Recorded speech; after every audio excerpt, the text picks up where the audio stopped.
I think, you know, I think there's gonna be incredible opportunities ahead. One thing that corrections taught me is that the biggest gains come after corrections. Let's look at the Nasdaq. I'm gonna tell you right now where my biggest gains have came. This period here, I made 50%. DVAC long, backed long, AMD long, a bunch of stuff. 4 weeks, okay? This here, I tripled my accounts, or maybe even more. This was an insane period. We had a high breadth rally. This rally here, again, I'm probably tripled or quadrupled my accounts.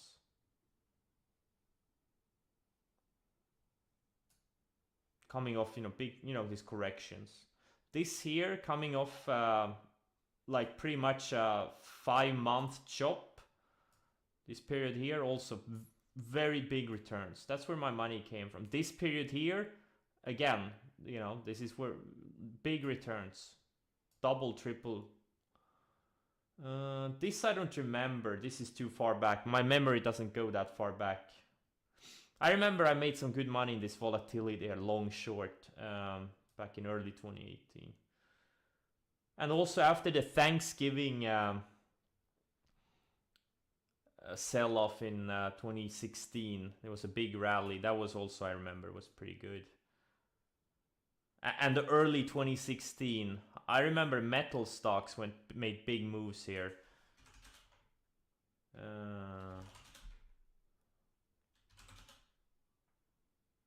Yeah, that was a good. I remember making some money on the CLF and X too.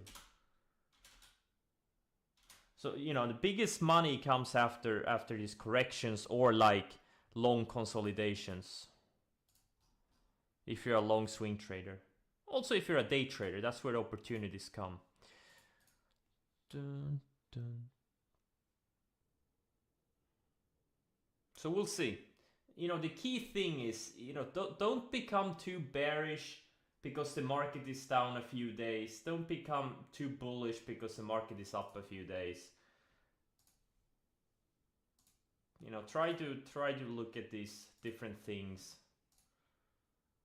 Like, are the leaders holding up? Like, yes, the leaders are holding up. The EVs are holding up. The semiconductor stocks are holding up. Doesn't mean they are a buy here. It just means they're holding up. Baba. Oh, yeah. There was some guy thinking this thing bottomed yesterday.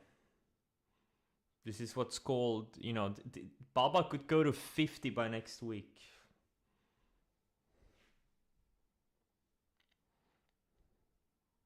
Don't buy falling knives, guys. Just don't. I don't know if I'm gonna regret it or not, but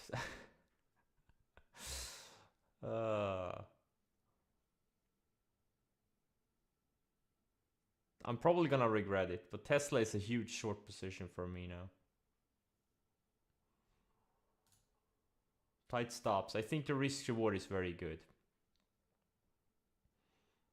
If we have another leg lower, which I hope we have, at least then one more leg lower in the indices. I don't think they're gonna hold these leaders up. The leader starts breaking down, then I would be worried. Well, not worried. I'm not worried.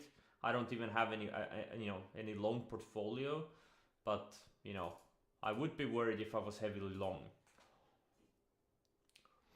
You love that stock? Famous last words. You should never love a stock. Like Dan Sanger says, love your stocks. No, sorry, love your stops, not your stocks.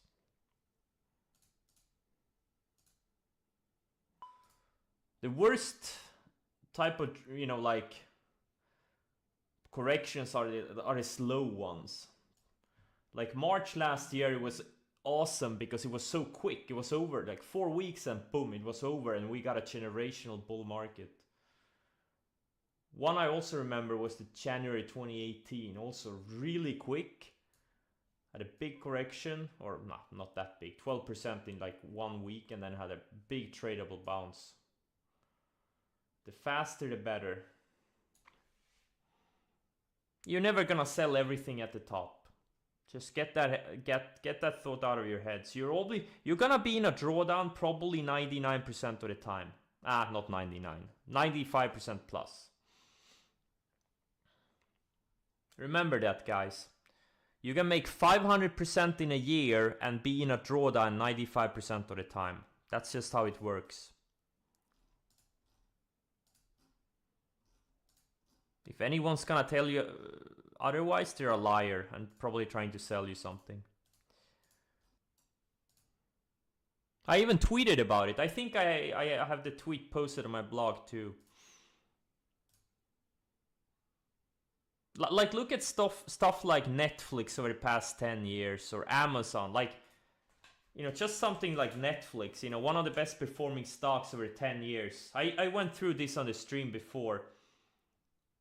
But let's say if you start counting from like 2011, all these boxes, that's when the stock was off from the all-time highs.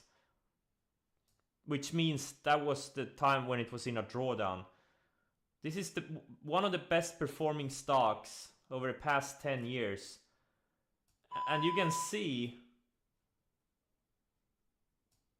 it spent like, what, 50% of the time in a drawdown.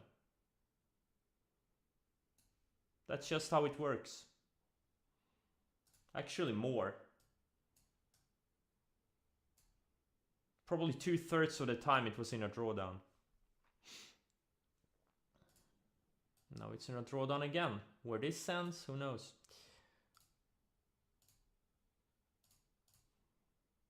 That's just how it works. You're gonna, no matter how good or bad your returns are, you're gonna spend most of the time in a drawdown. No matter what. Only time you're not gonna do that if you're like a day trader or like a scalper, one of these guys that make $50 per day and they're super happy about it. And they make like $50 every day. They make like 500 trades, end up with $50. You know, those guys are gonna be, you know, they're gonna make money every single day.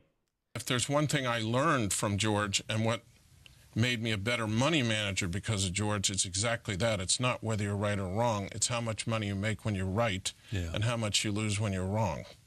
Yeah. So, and how confident you are that you're right. Yes, but up until that point, I had a very good record, but it was only after I was with George that I learned how much you should really press a bet when your confidence level is extremely high. I did fine before I was there, don't get me wrong, but it was amazing to watch that man when we had something we really believed in, to see the way he would size risk and reward.